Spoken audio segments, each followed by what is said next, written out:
tous, bienvenue dans Asphalt. Nous sommes de retour en principauté pour vous dévoiler un élégant roster raffiné et sportif à la fois. Voici le sommaire. Dans ce numéro, nous irons sur les routes du Rallye Monte-Carlo pour y découvrir l'édition 2019. Plus de 300 concurrents se sont élancés sur un parcours traversant plusieurs départements du sud de la France. Et pour notre essai du mois, nous vous présenterons la dernière version de la Mercedes AMG GT, un petit coupé sportif sans compromis et à l'image du constructeur allemand.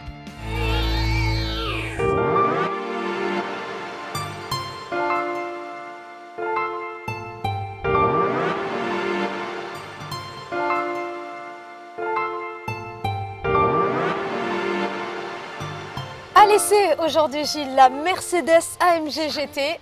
Fantastique, comme d'habitude, Vanessa. Alors, on la surnomme dans le milieu, et vous devez en savoir quelque chose, la petite supercar. Et sachez qu'elle est capable de concurrencer les plus grandes. Ben oui, avec l'évolution technologique, le moteur et le nouveau look, je pense qu'on est vraiment encore dans une voiture exceptionnelle. Jetons un œil sur cette calandre, véritable héritage de Mercedes finalement, qui s'engage dans cette démarche néo-rétro. Rappelez-vous, on en avait longuement parlé la dernière fois. En effet. Faire du neuf avec de l'ancien, très tendance ces derniers temps. C'est vrai, quand on la regarde, évidemment, on a toujours cette classe et cette discrétion typique donc de Mercedes déjà et de ses modèles. Par contre, évidemment, rien que, entre guillemets, en changeant la calandre et en faisant un petit retour sur le passé, on a vraiment une voiture qui, pour moi, est une des plus réussies de toutes ces dernières années dans ce modèle-là. Avec quand même une configuration assez neutre, malgré ses voies élargies, bien sûr, mais assez discrète. Ouais, tout à fait. En plus, grise, petite touche d'étrier rouge, on en parlera après, la nouvelle calandre, très beau. Eh bien Gilles, vérifions si le feeling passe autant sur la route. On y va, Vanessa. À tout de suite.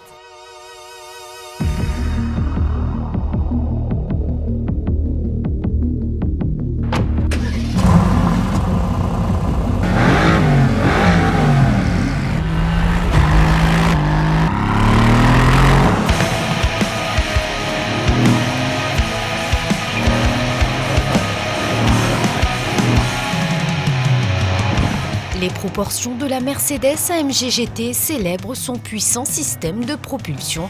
Des détails ingénieux transforment l'écoulement de l'air en performance athlétique.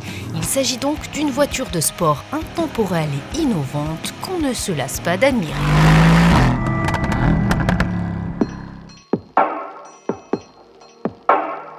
L'intérieur offre un éventail de choix, l'habitacle enveloppe et aiguise l'essence avec cette console en forme de V. Les affichages expriment avec précision la puissance de l'auto. Le volant épais et les commandes intuitives permettent de rester maître de la situation. Les sièges typés course performance AMG, quant à eux, soutiennent chacun des mouvements. Long night, this love's a little short on daylight.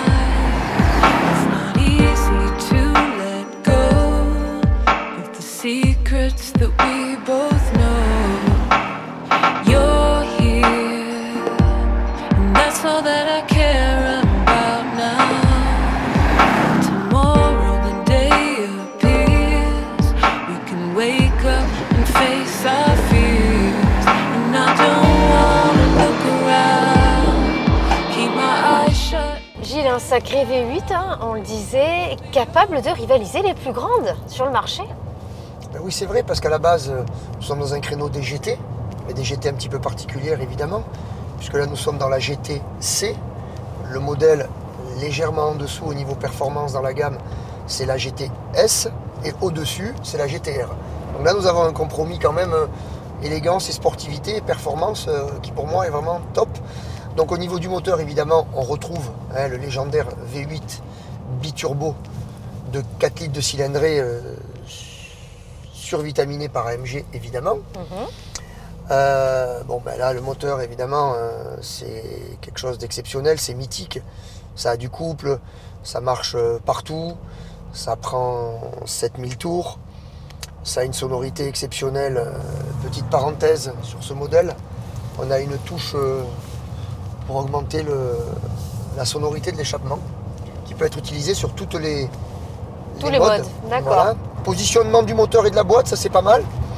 C'est un système qui avait été à l'époque, je crois, utilisé par Porsche. C'est-à-dire que nous avons des gros moteurs, des V8, ça pèse. Vous savez que dans une voiture, évidemment, au niveau des performances, l'équilibre est important. En plus là, nous sommes en propulsion, évidemment. La plupart moteur à l'avant, propulsion. Voilà, donc en fait, on essaye de répartir un petit peu les masses vers l'intérieur, centralisé vers notamment la boîte à vitesse, donc parce que le moteur, lui, on ne peut pas trop le changer. C'est pour ça que nous nous retrouvons avec une console centrale un petit peu volumineuse, c'est vrai, mais qui ne gêne pas, mais qui est quand même là, présente, bien présente. On est assez bas dans les sièges, on est bien calé. C'est parce qu'en fait, la boîte à vitesse et tout l'ensemble ont été recentrés le plus possible vers l'essieu arrière pour donner du poids, donc de la motricité et de l'équilibre en général du véhicule. D'accord.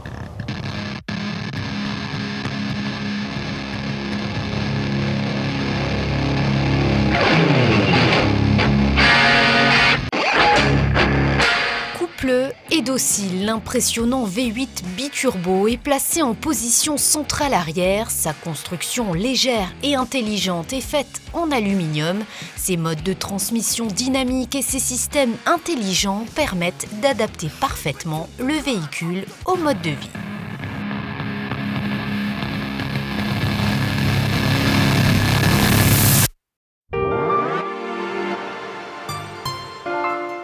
Et comme chaque année, Asphalt a suivi le rallye Monte-Carlo historique. Retour sur cette 22e édition avec toujours plus de véhicules emblématiques. Regardez.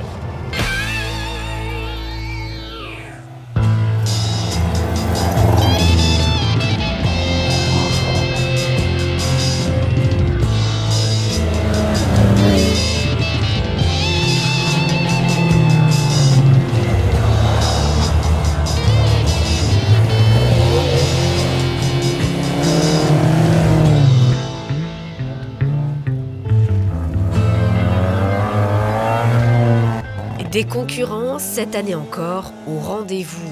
Ce nouveau rallye Monte-Carlo historique proposait quelques jours de compétition intense sur des routes qui ont bâti la légende du rallye Monte-Carlo d'autrefois. Au programme, des zones de régularité qui ont généralement fait les grandes heures de l'épreuve. De plus, pour le plus grand bonheur des équipages, la neige s'était invitée sur le parcours. Le bilan, il est là. Il y a eu la neige, le soleil. On ne peut pas rêver mieux, c'est magique. Les concurrents qui ne sont pas de la région, de cette région de la France, ils étaient émerveillés. Et en plus, Valence nous a bien aidés parce qu'on a eu un problème avec nos amis les Gilets jaunes qui ont investi Valence le jour où on est arrivé. Ça, c'est très très bien géré. Le préfet, le maire de Valence surtout a été extraordinaire. Ils ont fait une installation en 5 jours et ils nous ont très très bien accueillis. Vraiment, les concurrents étaient estomaqués.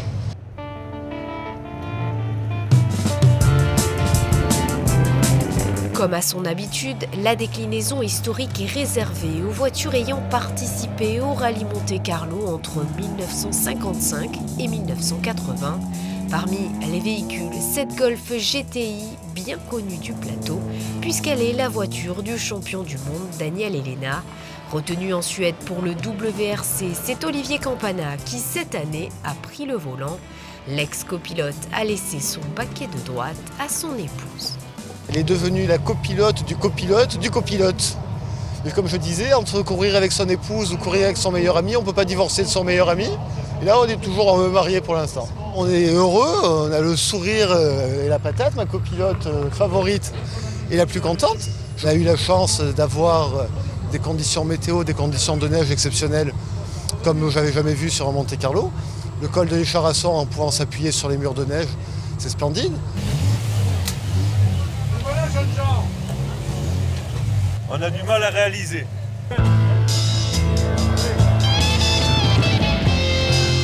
L'étape finale, orchestrée par la fameuse boucle du Turini, a réservé cette année encore de grandes surprises.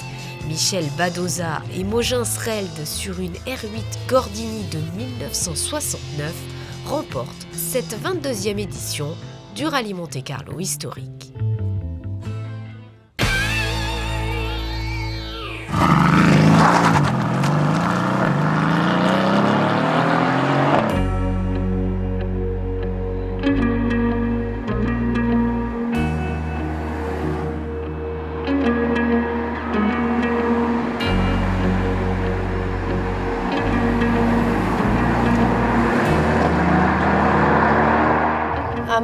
également, Gilles, sur les suspensions.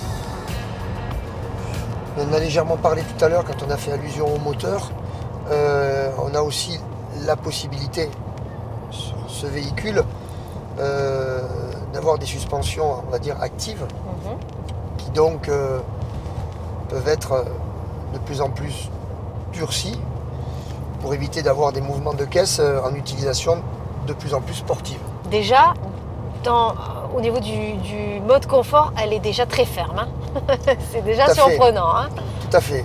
Je pense que les techniciens, les ingénieurs de chez Mercedes se sont mis à la limite, je veux dire, du confort, entre guillemets. Oui. L'engin est tellement performant. C'est important de le dire, ça, c'est vrai.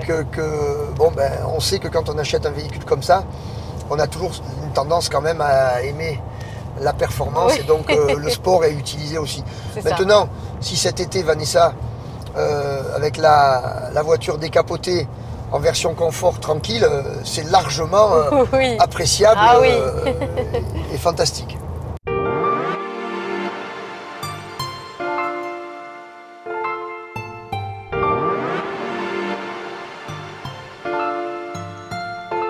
Une structure légère, haute résistance est cruciale pour obtenir des performances impeccables. Le cadre de châssis de la GT ne pèse que 235 kg, mais arrive en tête de sa catégorie. Avec sa rigidité longitudinale et de torsion, en termes de poids, il est composé à 97% d'aluminium, le pourcentage restant étant notamment constitué de magnésium et de polymère de pointe.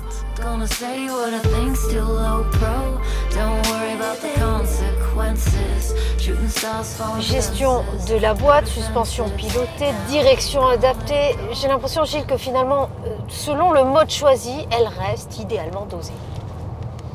Oui, en fait, vous avez bien résumé la possibilité et la qualité de cette auto, justement, de s'adapter au goût de l'utilisateur et à son utilisation.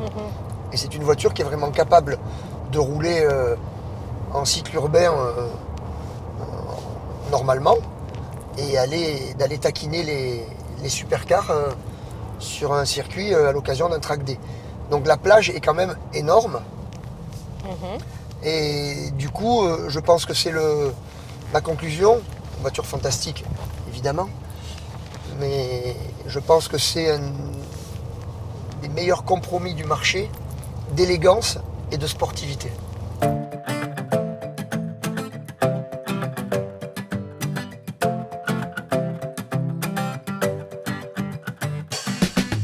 Héritant d'un pédigré de compétition inégalé, la GT a été développée par les pilotes de course chez Mercedes-AMG de façon à être une véritable voiture de sport, caractérisée par un sens de l'équilibre idéal.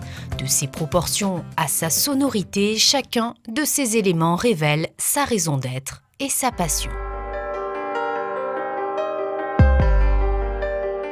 Ce numéro d'Asphalte se termine ainsi. Merci encore pour votre fidélité. Merci Gilles. Merci à vous, Vanessa. Je vous dis à très vite. Est-ce qu'elle vous a plu? Fantastique, mais je la garde pas. Ah, c'était convenu? Je pense, non? C'était le contrat. Allez, encore un petit tour alors. En Merci tout cas, bien. merci beaucoup et à très bientôt. Quant à nous, on se retrouve le mois prochain. À très vite.